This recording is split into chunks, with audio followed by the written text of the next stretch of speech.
الحرام کا پورا عشرہ ہی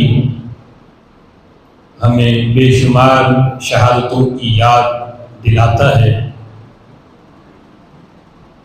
10 محرم الحرام نواسہ رسول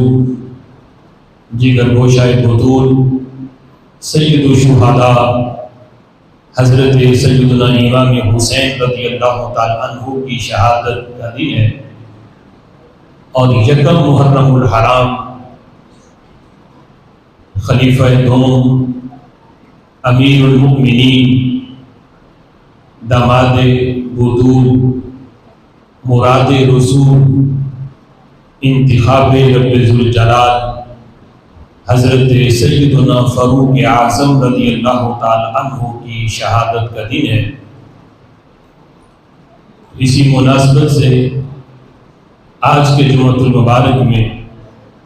حضرت سیدنا فاروق اعظم رضی اللہ تعالی عنہ کے مناقب پر گفتگو ہوگی۔ میری دعا ہے کہ رب ذوالجلال ہمیں رسول اللہ صلی اللہ تعالی علیہ وسلم کی ہر نسبت سے پیار اور محبت نصیب فرمائے۔ جو آیت کریمہ میں نے آپ کے سامنے پڑھی، یہ آیت پاک حضرت فاروق اعظم رضی اللہ تعالی عنہ نے جس دن اسلام قبول کیا تو رب ذوالجلال نے یہ آیت نازل کی، چونکہ آپ کے اسلام لانے سے پہلے جو 39 لوگ اسلام لائے ان کو رسول اللہ صلی اللہ تعالی علیہ وسلم کی طرف سے بھی یہ حکم تھا کہ اپنے اسلام کو ابھی چھپا کے رکھیں،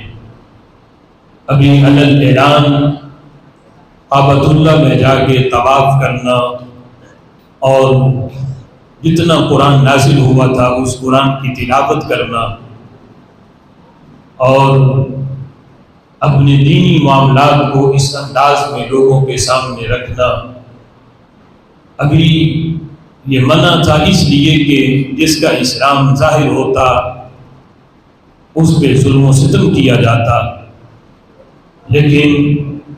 جس دن حضرت فاروق اعظم رضی اللہ تعالیٰ عنہ اسلام لائے تو یہ دین اسلام کی تاریخ میں پہلا دن تھا جب آپ کے اسلام لانے کے بعد پہلے دن علل اعلان قرآن بھی پڑھا گیا، کعبۃ اللہ کا طواف بھی کیا گیا اور بیت اللہ شریف میں آ کر رب ذوالجلال کی عبادت کی گئی۔ اللہ تعالیٰ نے یہ آیت نازل کی، یا ایھا النبی حسبک اللہ ومن اتبعک من المؤمنین، اے نبی آپ کو آپ کا رب بھی کافی ہے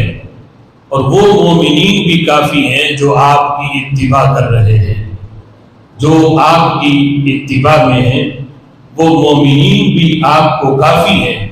اور رب ذوالجلال بھی آپ کو